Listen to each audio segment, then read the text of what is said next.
LUX presents Hollywood.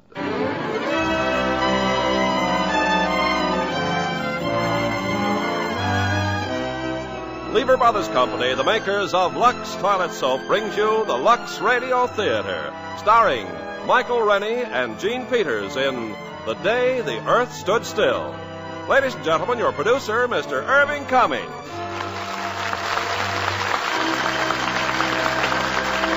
Greetings from Hollywood, ladies and gentlemen.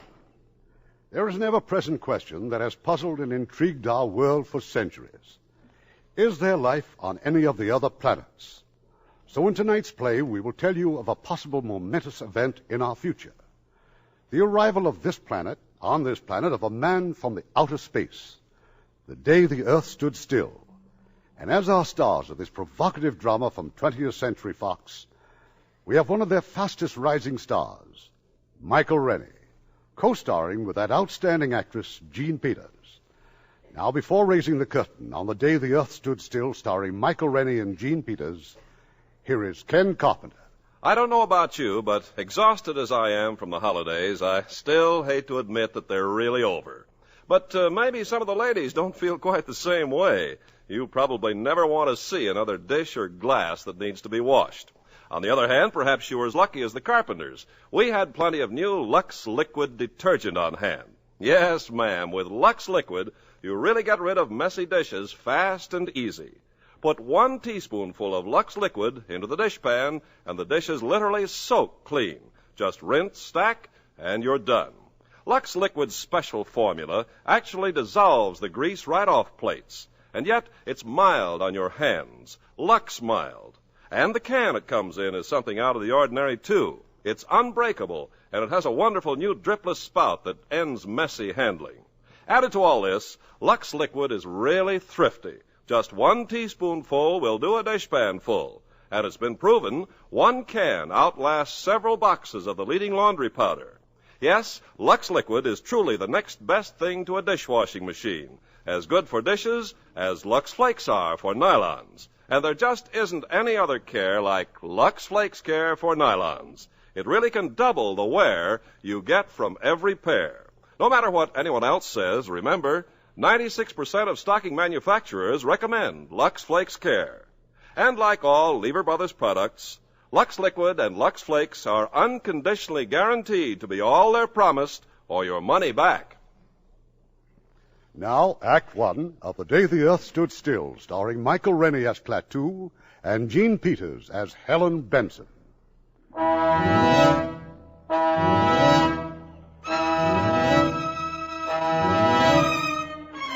It was a pleasant spring day, an ideal day for a walk in the park, a day to push the baby buggy and be glad you were alive.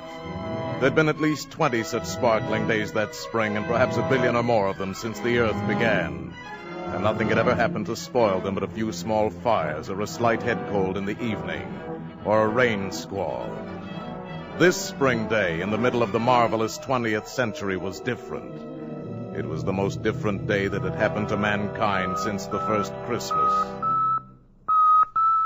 The thing was noticed in Hong Kong first on the British radar. But that's impossible. That thing must be doing about 4,000. That can't be aircraft, sir. Must be a buzz bomb. Better give an alarm. Keep it steady, though. Maybe faulty equipment. If the British radar in Hong Kong was faulty, so was the radar all over the Orient and Asia and Europe. So were the announcers on the radio. This is Moscow. This is Calcutta, India. This is Radio Luxembourg.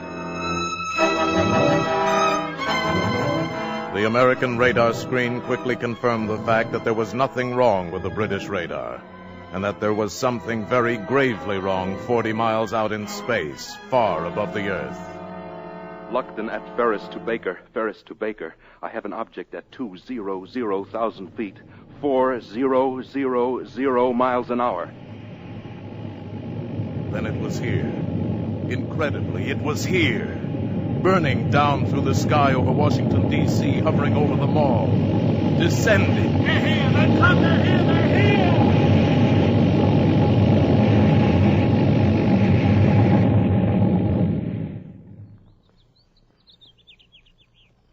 Not a sound. stillness. Not a move from the cordon of tanks and armored cars and troops in full battle dress. Not a sound or gesture from the monstrous domed disk resting on the grass. The ship designed for travel outside the Earth's atmosphere landed in Washington today at 3:47 p.m. Eastern Standard Time. We still do not know where it came from. The ship is now resting exactly where it landed 2 hours ago. So far, there is no sign of life from inside the ship. Behind the cordon of troops, tanks, and artillery is a huge crowd of curiosity seekers. Every eye, every weapon is trained on the ship. The atmosphere is one of terrific tension rather than of fear. It's been that way for... Just a minute, ladies and gentlemen. I think something's happening. The spaceship is opening up. Someone is coming out.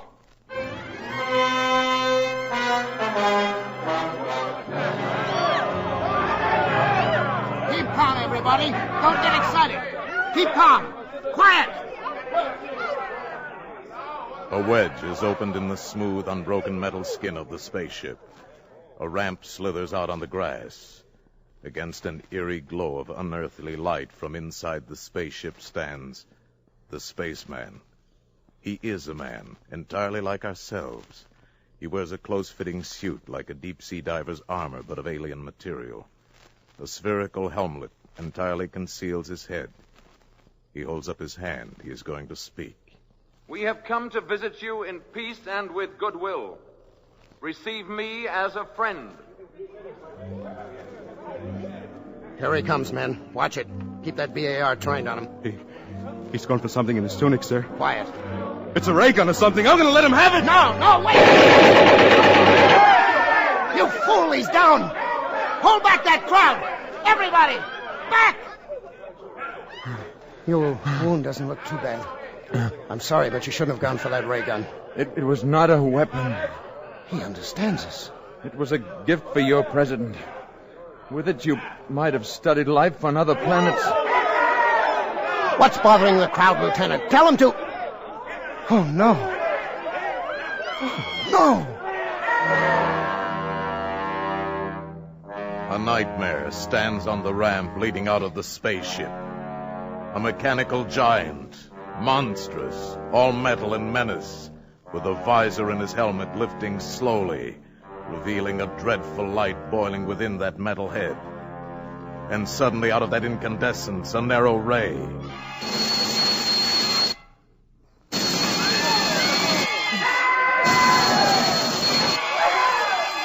Rifles, tanks, artillery glow with that terrible incandescence and become vapor in a mush of puddled steel. And in the deathly silence that follows, the robot strides down the ramp. The Avenger. From where? God! The Glet of Roscoe! He won't hurt you now. Let's get you to a hospital.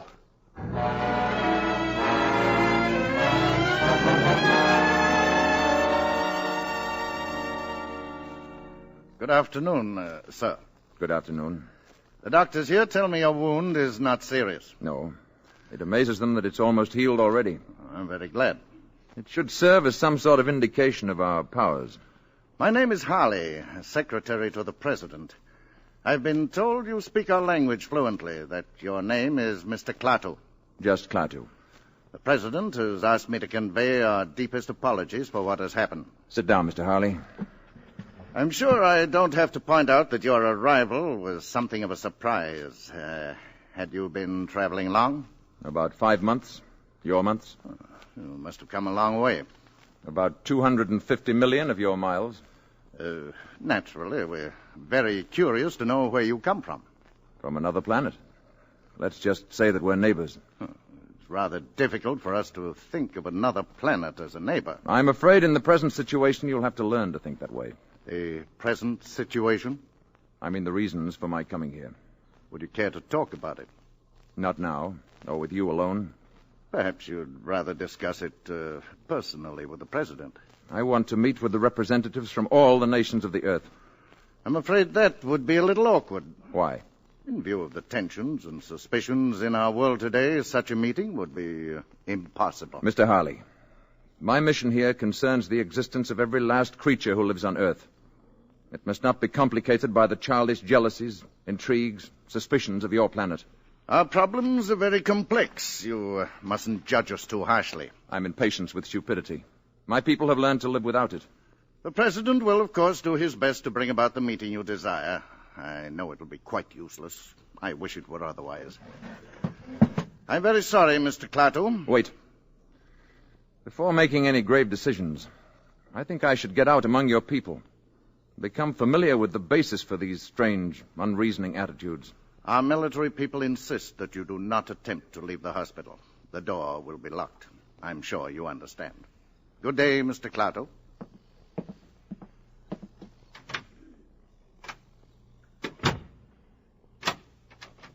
The door will be locked.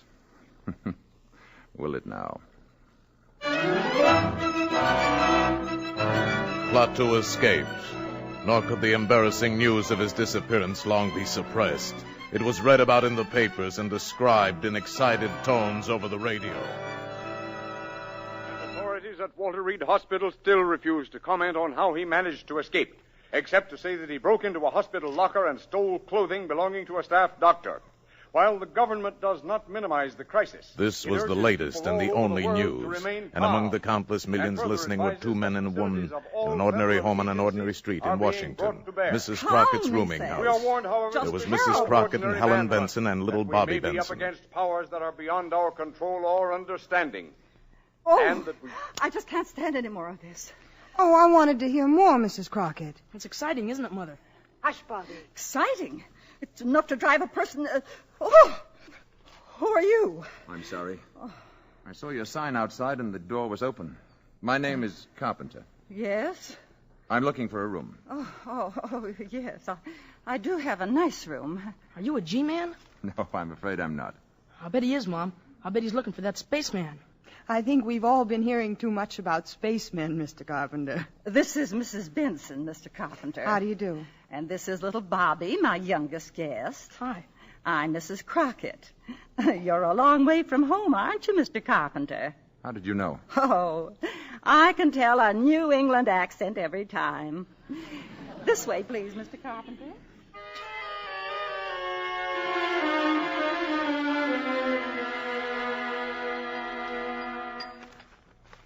And so this Sunday morning, we asked the question that has been plaguing the entire world for 2 days now.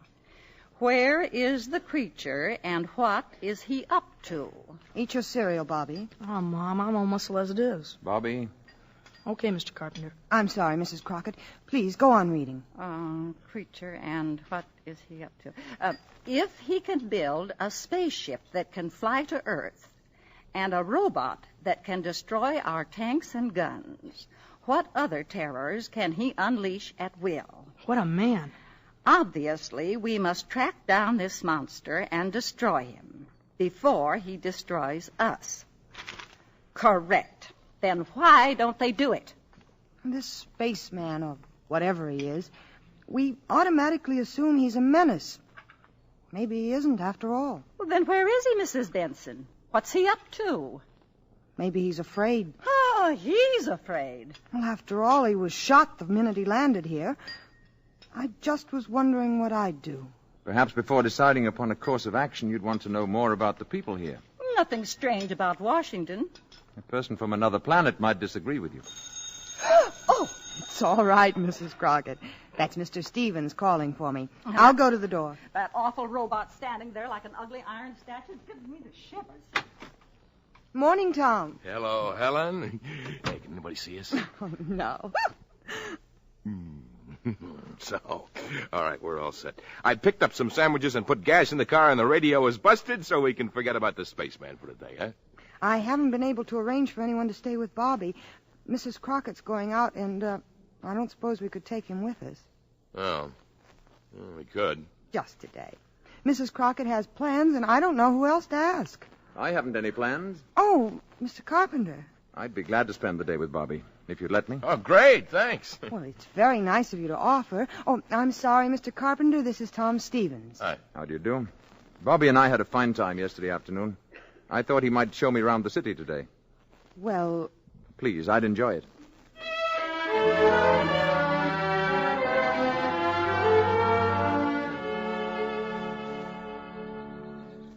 And this is where my father is buried. Robert Benson, Virginia, 1st Lieutenant, 45th Infantry. April 10th, 1916, January 29th, 1944. Your father was very young, wasn't he, Bobby? He was killed at Anzio. Did all these people here die in wars? Well, most of them. Didn't you ever hear of Arlington Cemetery? I'm afraid not. You don't seem to know much about anything, Mr. Carpenter. I've been far away, Bobby. Don't they have places like this where you've been? Not like this one. You see, they don't have any wars. Let's walk. All right. What would you like to do now? Go to the movies. All right. No fooling? No fooling. Do you have to have money to go there? Well, I've got $2. I'll treat you, okay? No, I want to take you. Look, do you think they'd accept these? Oh, gee, what are they? Diamonds? Well, in some places, these are what people use for money. They're easy to carry and they don't wear out. I'll bet they're worth $1 million. Would you give me your $2 for 2 of these? Sure, okay. There you are.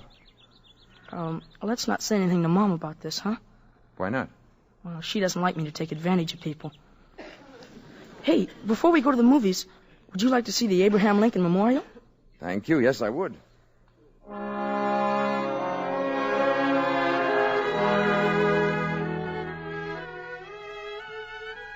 this is it. That's the Gettysburg speech up there. That this nation under God shall have a new birth of freedom, and that government of the people, by the people, and for the people shall not perish from the earth. Those are great words. That's some statue. That's the kind of man I'd like to talk to. Bobby, who is the greatest man in America today? Oh, gee, I don't know. The spaceman, I guess. I was speaking of Earthmen. Oh, I don't know. The president? I mean the greatest philosopher, the greatest thinker, scholar. Oh, well, that's Professor Barnhart, I guess. Yes, Professor Barnhart. He's the greatest scientist in the world, and he lives right here in Washington, right near where my mother works. Where is that? Department of Commerce. She's a secretary. Why? I have an idea, Bobby. Let's go see Professor Barnhart. What for? You just said he's the greatest man in America. You're kidding, aren't you? Wouldn't you like to meet him? Oh, sure I would. Oh, go on. I bet you'd be scared. Maybe we can scare him more than he can scare us. I like you, Mr. Carpenter. You're a real screwball.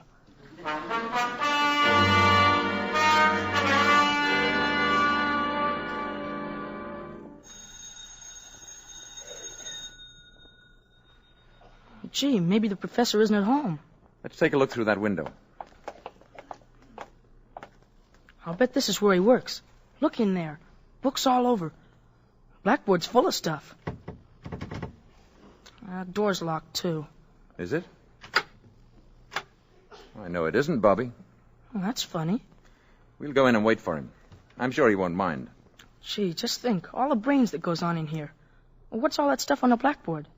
It's a problem in celestial mechanics. What's the matter?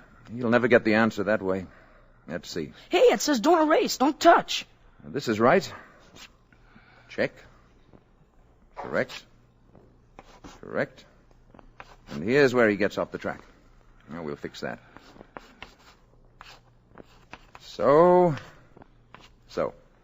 You must be an arithmetic teacher, I bet. Differentiate the equation. There. Who are you? Uh-oh. How dare you come in like this? How dare you write on that blackboard? Do you realize the professor's been working on that problem for weeks? He'll solve it in no time now. What do you want? We came to see Professor Barnhart. Well, he's not here, and he won't be back until evening. I think you better leave. Will you tell him that Mr. Carpenter was here? 1615 M Street, Northwest. I think he'll want to talk to me. Indeed. Thank you. Oh, it may have entered your mind to erase what I've written on the blackboard. It certainly has. I wouldn't do that. The professor needs it very badly. Come on, Bobby. Carpenter, 1650 M Street, Northwest. Carpenter, M Street. Operator, give me the police.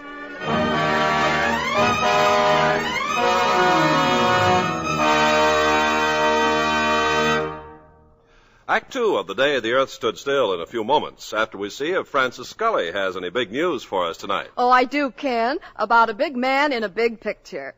The picture is Warner Brothers' Wayne Fellows production, Hondo, in 3D. And the big man must be John Wayne, even bigger in 3D. Oh, and better than ever, too. For his leading lady, John drew one of last year's most talked about and talented Broadway actresses, Geraldine Page. Oh, yes. Hondo is her first Hollywood picture, isn't it? That's right. And isn't that the one that was filmed in a really wild part of Mexico? Camargo, Mexico, Ken, where it's hot as well as wild. In the picture, John plays a part Indian dispatch rider for the U.S. Cavalry around 1870. Geraldine is lovely as the woman he falls in love with. She's a fine actress. Knows a good thing when she sees it, too, because she's a real LUX girl. You'll be getting in on a good thing, too, once you use mild and gentle LUX toilet soap. 9 out of 10 Hollywood stars, like Geraldine Page, have found that really there's no soap quite like LUX. And now our producer, Mr. Cummings. Act 2 of The Day the Earth Stood Still, starring Michael Rennie as Klaatu and Jean Peters as Helen Benson. It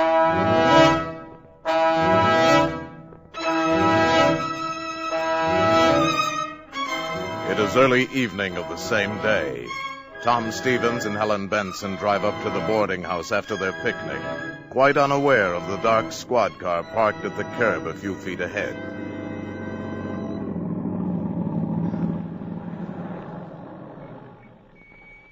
Well, here we are. Thank you, Tom. It was a wonderful day. You, still haven't answered my question. Oh, you know how I feel, Tom. But I still want time to think it over. If I could only tell the boss I was getting married and acquiring 2 dependents. You're a good salesman. A good salesman wouldn't give you time to think about it. Good night. Didn't you forget something? Now, good night. Good night.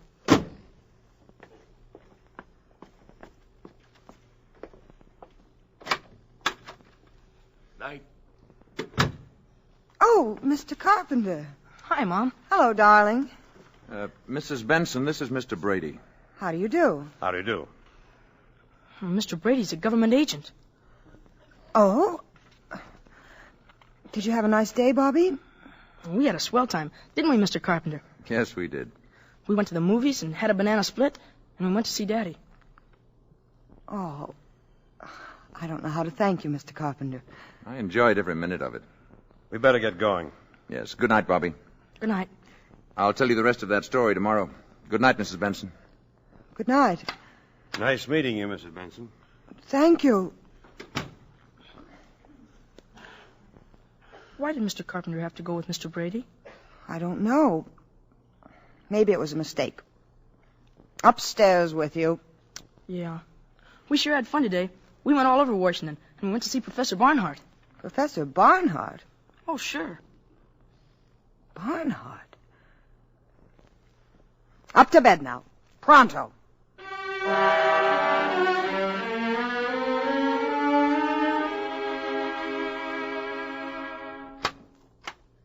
Is this the man you wanted to see, Professor Barnhart? Oh, thank you, Mr. Brady.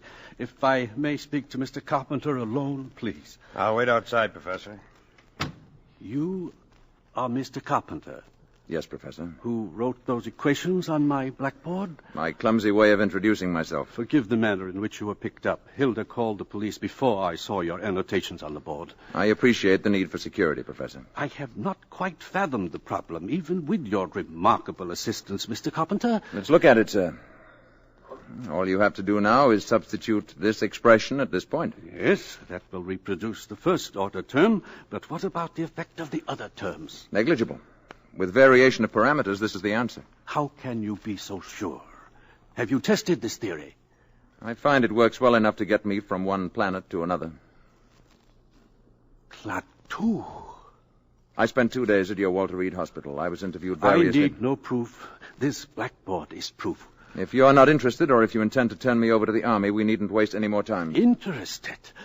Will you excuse me one moment, please? Mr. Brady, you may go now. Please thank General Cutler and tell him that I know this gentleman. So much for that, Klaatu. Now, please, sit down. You have faith, Professor. Faith and, curiosity. Do sit down. I have several thousand questions to ask you. I would like to explain my mission here. That is my first question. It was my hope to discuss this officially with all the nations of the world. I was not allowed the opportunity. Now, we know from scientific observation that your planet has discovered a rudimentary kind of atomic energy. We also know that you're experimenting with rockets. Yes, that is true. What exactly is the nature of your mission? To warn you that your planet faces danger. What I have to say must be said to all concerned. I come to you as a last resort. Must I take drastic action in order to get a hearing? What sort of action do you mean? Violent action? Perhaps leveling the island of Manhattan? Or toppling the Rock of Gibraltar into the sea? Well? Would you, for example, be willing to meet with a group of scientists I'm calling together? We're having our first meeting tonight. Perhaps you could explain your mission to them, and they in turn could present it to their various peoples. That is what I came to see you about. One thing, Klaatu. Suppose this group should reject your proposals. What is the alternative? There is no alternative, Professor. In such a case, the planet Earth would have to be eliminated. Such power exists? I assure you such power exists. The scientists who are attending these meetings have come here from all over the world. Now, this power you speak of, they must be made to realize that it exists. Now, you mentioned a demonstration of force. Yes. Something that would affect the entire planet? That can be arranged. Perhaps a little demonstration. Something dramatic but not destructive. It's quite an interesting problem. Would tomorrow be all right? If you say so. Say about noon? Then tomorrow at noon. Good.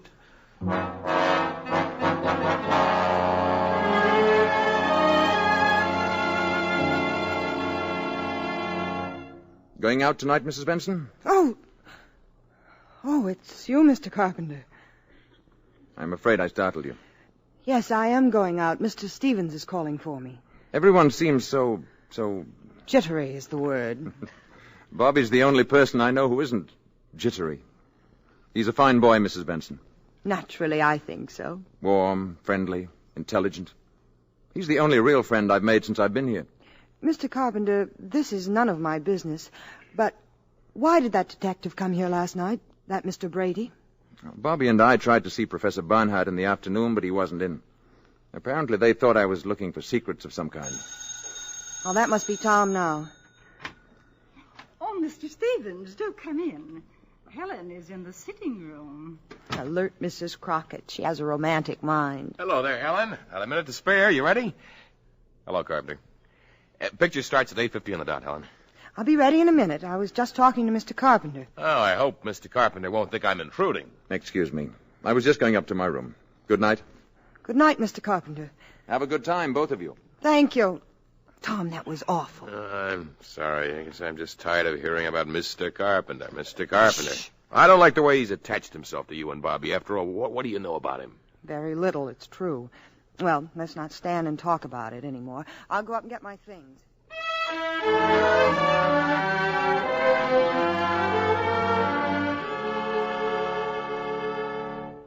Gee, Mr. Carpenter, thanks a lot for helping me with my homework. That's all there is to it, Bobby, my boy. All you have to remember is first find the common denominator, then subtract. I got you. Thanks, Mr. Carpenter. I'm leaving with Tom, Bobby. You'll go to bed on time now, won't you? I'll say good night again, Mrs. Benson. Mr. Carpenter... Yes? Nothing. Good night. Good night. Night, Bobby. Bobby, I think it would be better if you didn't see quite so much of Mr. Carpenter. Well, gee, why, Mom? He's swell. I like him. And he's awful good at arithmetic. He even helped Professor Barnhart. I'm sure he's a very nice man. I just think he might prefer to be left alone. Now, go to bed, darling. But why would he want to be left alone? Don't forget to brush your teeth.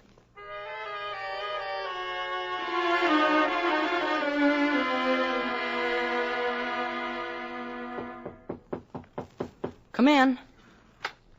Bobby, do you have a flashlight I might borrow for tonight? Oh, sure, Mr. Carpenter. It's a real Boy Scout one. Thank you, Bobby. Why do you want it? The light in my room went out. See you tomorrow. Better get into bed now. Gee, I wonder if the batteries are any good. Mr. Carpenter! Bobby went to the door and opened it. What he saw down the hallway puzzled him. Mr. Carpenter's door was ajar and light was pouring out of his room. Funny. He said his light went out. Then Mr. Carpenter came out carrying the flashlight and stealing down the steps like a thief. This was peculiar, but this was adventure. Bobby followed Mr. Carpenter, and what he saw couldn't have been a dream. It was too real. But it couldn't have been true either. It was too deliciously frightful. Dream or not, it was filled with darkness, stung by staccato flashes from a genuine Boy Scout flashlight. Flashes that activated a giant robot into knocking out his guards, so that Mr. Carpenter from the boarding house could get into the shed the Army had built around the spaceship. And dream or not, Bobby saw this Mr. Carpenter go into the spaceship. And then a wave of sheer terror swept over Bobby at last, and he turned and ran wildly away, the way little boys always run in nightmares, trying so hard and moving so slowly and all the time falling down. It was awful. It was swell.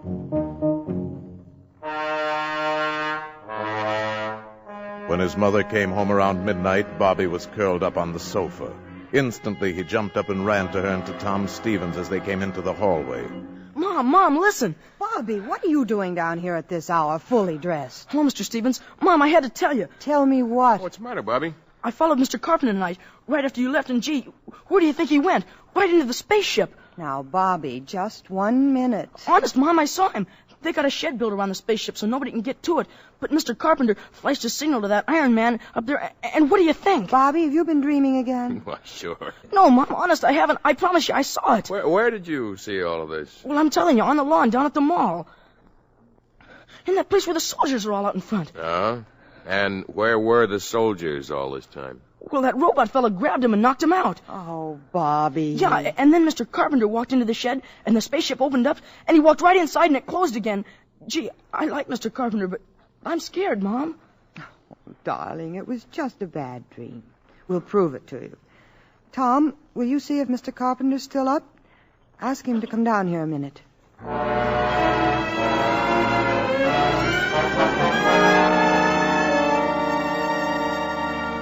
Helen. Yes, Tom? Helen, he's not there, but look what I found on the carpet. It can't be a diamond, can it? I don't know. But it's much too big. Oh, but it looks real to me. Oh, Mr. Carpenter's got lots of them. He gave a couple of them to me. Here. He gave you these? Well, not exactly. I gave him $2. I don't know, but this whole thing, it just doesn't make sense. Look, Helen, do you think it's all right for you to stay here? There's a strong lock on my door. And Bobby's going to sleep in my room tonight. Okay. Upstairs, nightmare boy. It wasn't a nightmare. Bobby. Yeah, Mom? Bobby, your shoes are soaking wet. Yeah, grass on the mall was kind of wet. Good night, all. Oh, Tom. I wonder.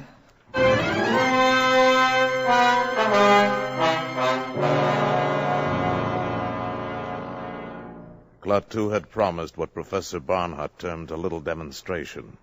Promised it for the following day at noon. It is now 2 minutes to 12. In the Department of Commerce building, Helen Benson has left her office on her way to lunch. She stands in the corridor waiting for an elevator. Mrs. Benson. Mr. Carpenter, what are you doing here? I came to see you. Well, I was just going to lunch. What is it? I saw Bobby this morning before he went to school. Yes? I want to know what he told you. Oh, Bobby has such an active imagination. Did you believe what he told you? Really, Mr. Carpenter, this is where I work, and I only have a short time for lunch today. If you'll excuse me... I'll go down with you. If you like. The service elevator's open. You'll have to press the button, Mr. Carpenter. Oh, yes.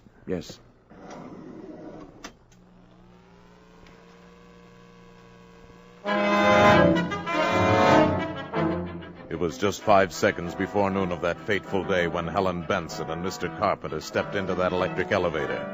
At that same moment, the enormous commerce of our briskly modern world roared and thundered in the streets.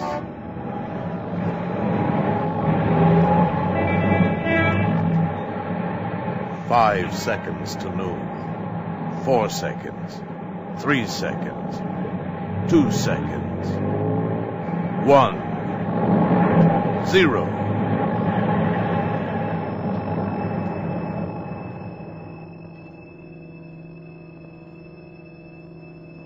High noon. And silence. All over the world, traffic stopped dead in a million streets. Here and there a horse-drawn vehicle clopped its melancholy way among the motionless motors. Bicycles moved before awe and the common desolation made the riders stop of their own free will. Electric clocks stopped on the dot of noon. All across the powered world, the machines stood still. Toasters failed to pop and battle fleets on maneuvers drifted aimlessly on their dead propellers. Joe Smith's milkshake didn't spin, and the humming turbines deep in Hoover Dam didn't produce current. Mrs. Housewife's washer stopped in the middle of its cycle, and electric lights went out all over the world. At a conference table in Washington, a hasty council of the armed services was held. As far as we can tell, gentlemen, all electric power has been cut off all over, with few exceptions.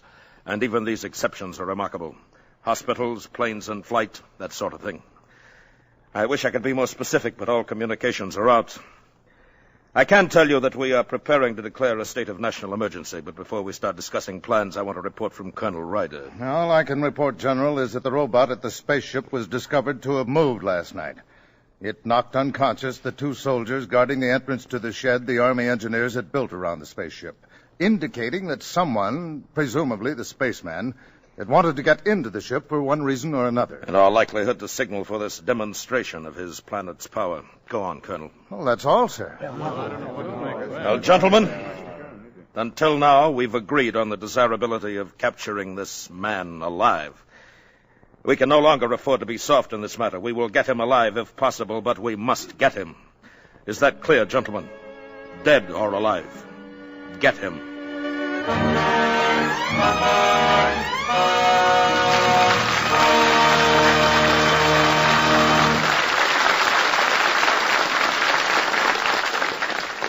Before we continue with Act 3 of The Day the Earth Stood Still, I want to say hello again to a very pretty, very young lady who still attends high school on the 20th Century Fox lot, when she's not making pictures, that is, Gloria Gordon. Good evening, Mr. Cummings. Gloria, I want to congratulate you on your splendid performance in 20th Century Fox's CinemaScope thriller, Beneath the 12-Mile Reef. Well, it was a break for me getting to work with Terry Moore, Robert Wagner, and Gilbert Rowland. I'm Bob's sister in the picture, you know. It's my first CinemaScope appearance, too. Those Technicolor deep-sea diving scenes are beautiful as well as exciting. A fine picture like Beneath the 12-Mile Reef can start a career zooming, Gloria. I'm sure it will yours. And that peaches and cream complexion won't hurt a bit either, Gloria. Thanks, Mr. Carpenter. You can call mine a LUX complexion if you like, because I use LUX all the time to keep my skin looking just right. I think there's nothing like it. You know, it's hard to find a movie star who doesn't depend on LUX complexion care. In the bath, too, LUX toilet soap is so gentle, so refreshing. And like all Lever Brothers products, LUX toilet soap is unconditionally guaranteed. If it isn't all we say it is, your money will be returned. We pause now for station identification. This is the CBS Radio Network.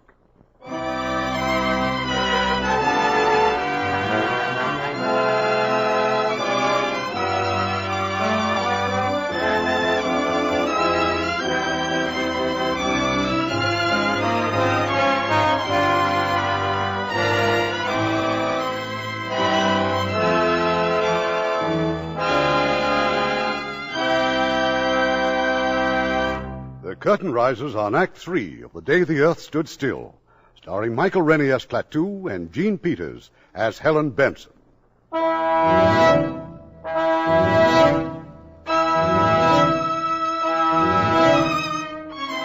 over the world, electric power has been neutralized on the stroke of noon, as a token of the spaceman's power and as a warning to the Earth. While they've been trapped between floors in an elevator, the spaceman has told Helen his identity and purpose here. I've already told you more than I told Professor Barnhart, because my life, in a sense, is in your hands. But if I die, a world, your world, may die too. Yes, I understand. I thought if you knew the facts, you'd appreciate the importance of my not being caught before the meeting tonight with the world scientists. Yes, of course. Of course I do. You hold great hope for this meeting, don't you? I can see no other hope for your planet. If the meeting should fail, then I'm afraid there is no hope. Oh, the lights. And we've started again. It must be 12:30. Yes, exactly.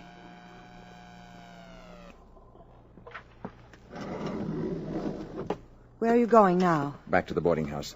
I'll be safe there for the afternoon. I'll be able to keep an eye on Bobby. He's the only other person who knows about me. No. Wait a minute. There is someone else. How? They can't be. Tom. He was with me last night when Bobby told me what he saw. Oh. Well, of course, he doesn't know anything definite, and, well, he talked to me first before... But then we can't take a chance, can we? Can you get in touch with him? I think so. I mean at once, now. I'll try. You will. You must.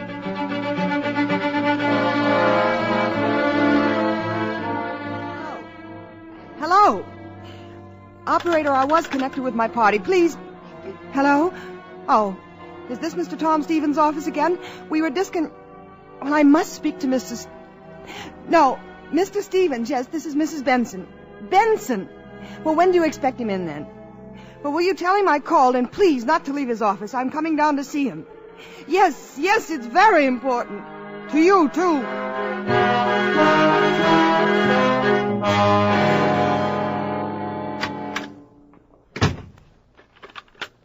Margaret, this is Mr. Stevens. I just got in.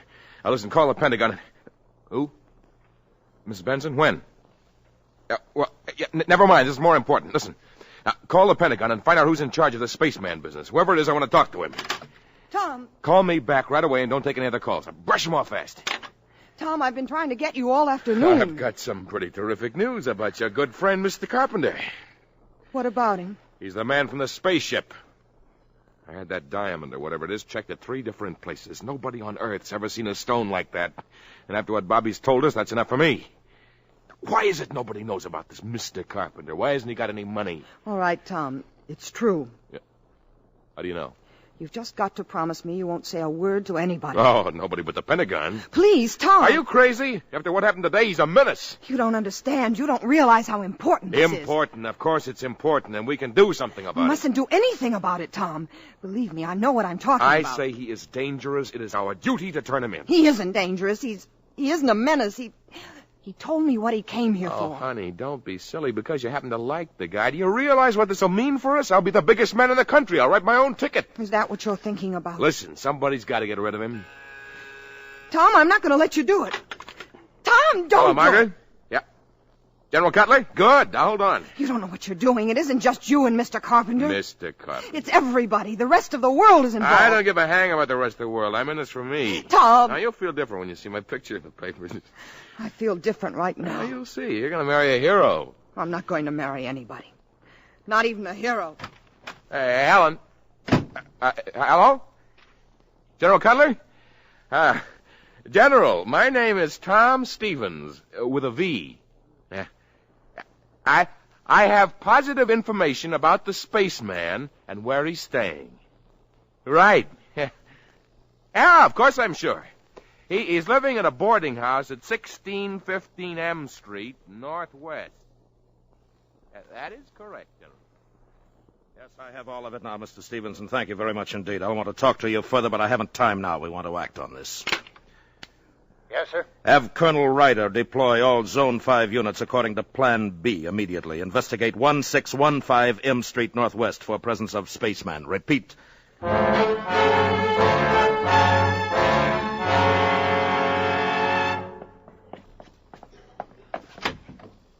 Mr. Carpenter. Right here. Did you see Tom? What does he say? It's no good. It's too late. I've got a taxi outside. Hurry.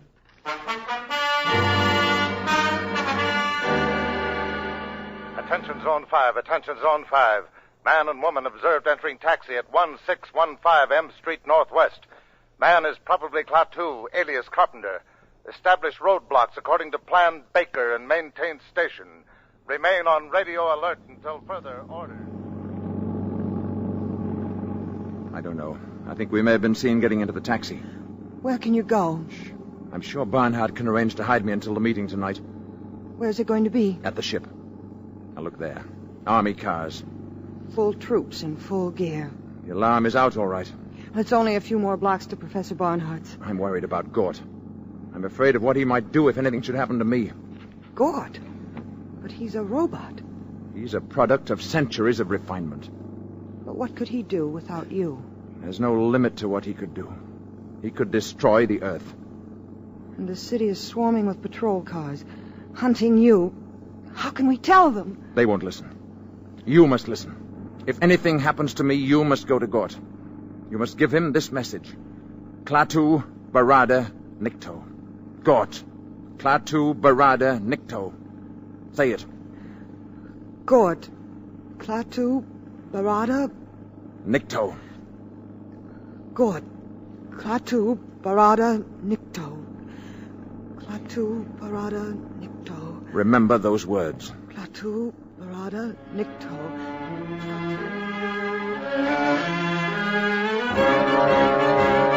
Attention, Zone 5. Taxicab moving north on 14th Street from Harvard Street. Man and woman in back seat. License number H0012. H0012. Section 2, close in. This is your target vehicle. We're hemmed in. Driver will get out here.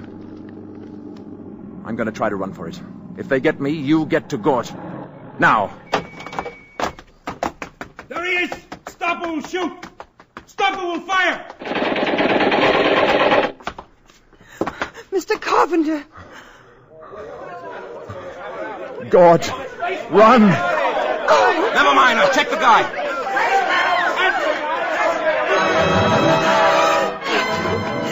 Barada, Nikto. Klaatu, Barada, Nikto. Klaatu.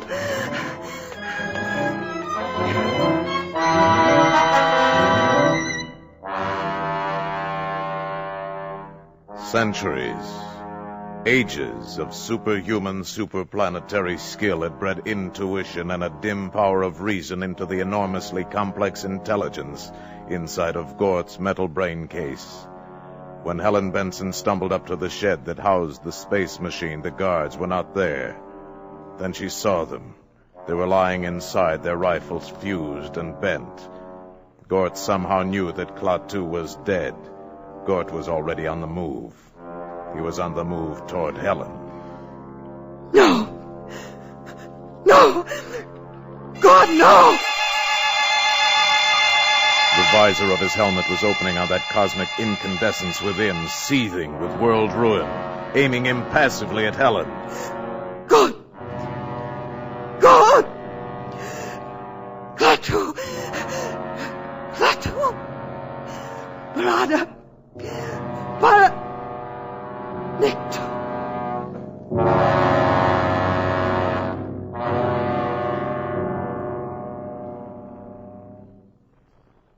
Helen Benson fainted. When she returned to consciousness, she was lying on a dais bathed in a soft, shadowless light, in a chamber vaguely circular of completely unfamiliar build. She was in the space machine.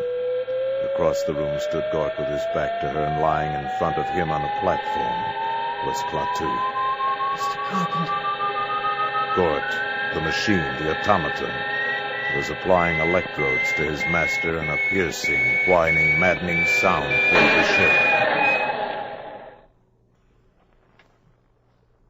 Klaatu moved. He sat up. Stood up. Mr. Carpenter. Hello. I thought you were... I was. They took me to an emergency hospital at the city jail. Gort broke in and took me back here. This technique can restore life in some cases, only for a limited time. How long? No one can tell. Time enough and more for me to go outside and speak to Professor Barnhart's scientists. I must speak to them. It's what I came for. Gort will put out the ramp.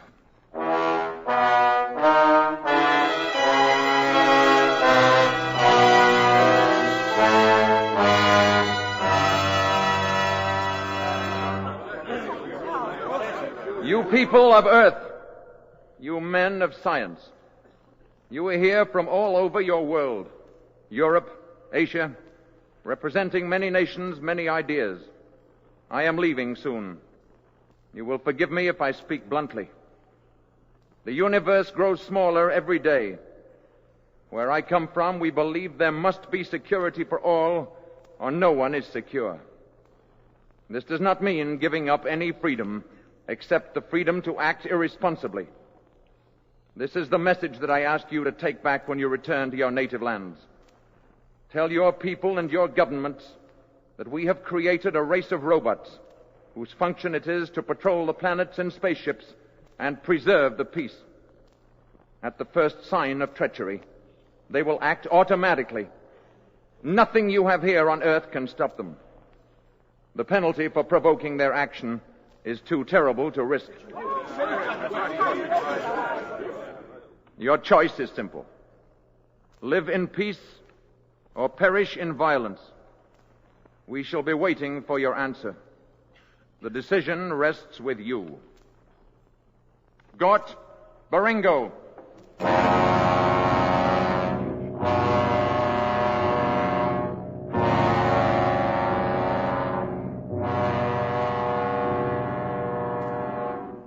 Remember. I'll remember, Mr. Carpenter.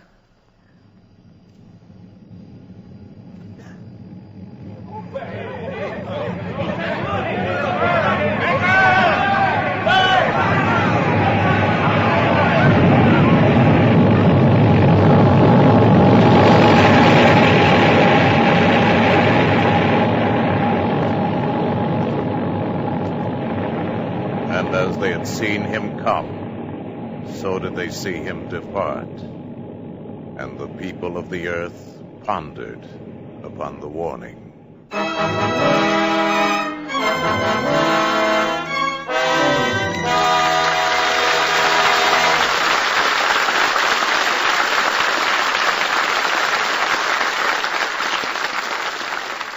In a moment, our stars will return. Pepsodent's new flavor. Pepsodent's new flavor. Pepsodent's new flavor. Wow! Pepsodent's new flavor. And the clean mouth taste for hours. Yes, the big news is Pepsodent has a brand new wonderful flavor. Grown-ups prefer it, but kids, well, kids go crazy for it. And that's not all. I've seen the research that proves Pepsodent gives you the cleanest teeth of all leading toothpastes. That's because Pepsodent's gentle oral detergent cleans not just the surfaces of your teeth, but around and between them, even where your brush can't reach. Your own personal proof of this is Pepsodent's clean mouth taste for hours. So try new Pepsodent White. Or if you prefer chlorophyll, Pepsodent Chlorophyll. You like Pepsodent's new flavor. Pepsodent's new flavor. Wow! Pepsodent's new flavor. And the clean mouth taste for hours. And now, here's Mr. Cummings with our stars. And here they are after two out-of-this-world performances, Michael Rennie and Gene Peters.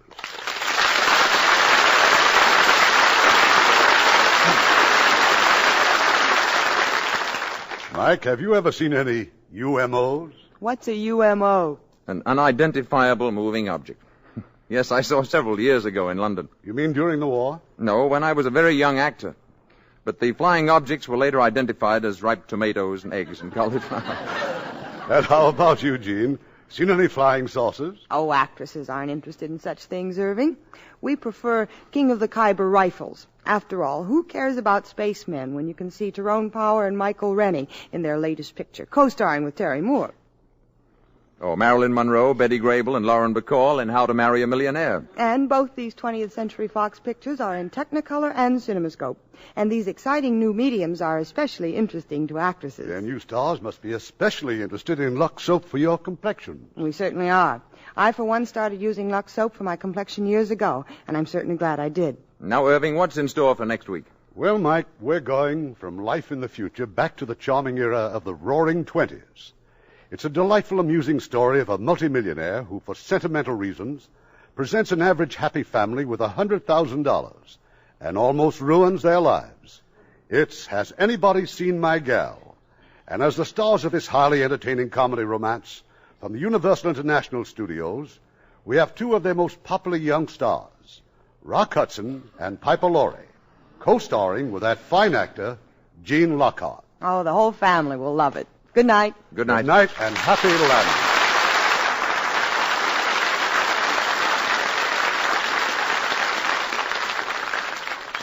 Hello there. I'm Art Linkletter.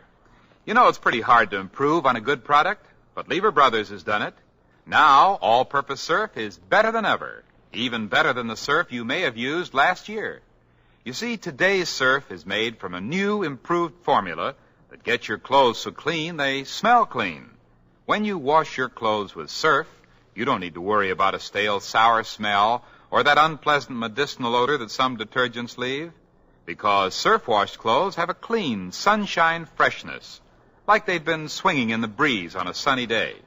And they have that same clean freshness whether you dry them indoors or out. Today's surf gets white things really clean without bluing or water softener, and you never need a bleach except for stubborn stains. So if you haven't tried all-purpose surf lately, try it soon. Take it from your old friend Art Linkletter.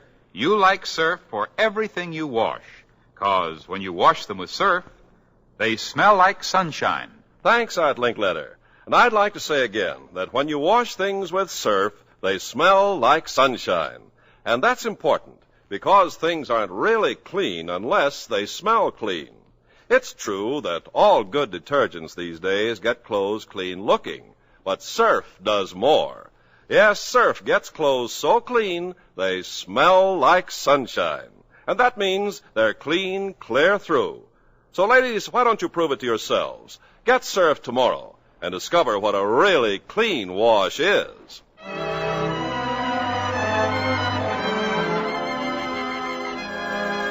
Lever Brothers Company, makers of Lux Toilet Soap and Lux Liquid Detergent, invite you to be with us again next Monday evening when the Lux Radio Theater presents Has Anybody Seen My Gal?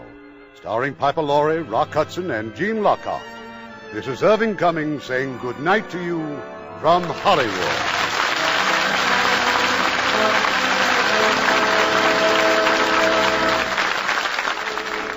Knowing how to save regularly is sometimes the only difference between success and failure.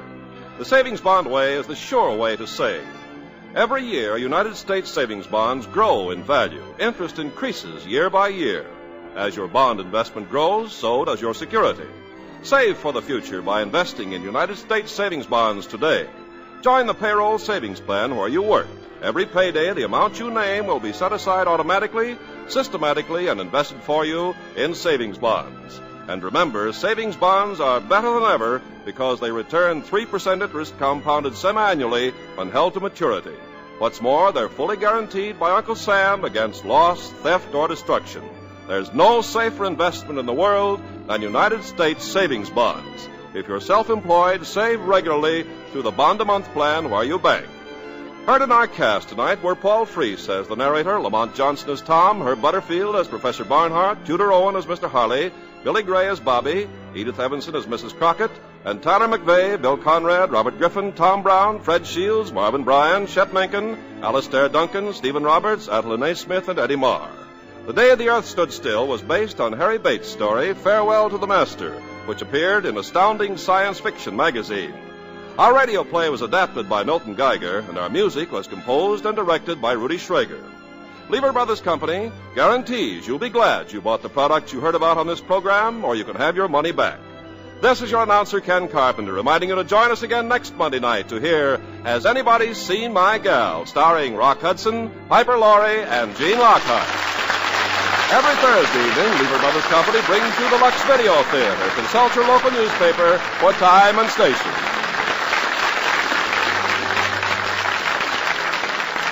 This is the CBS Radio Network.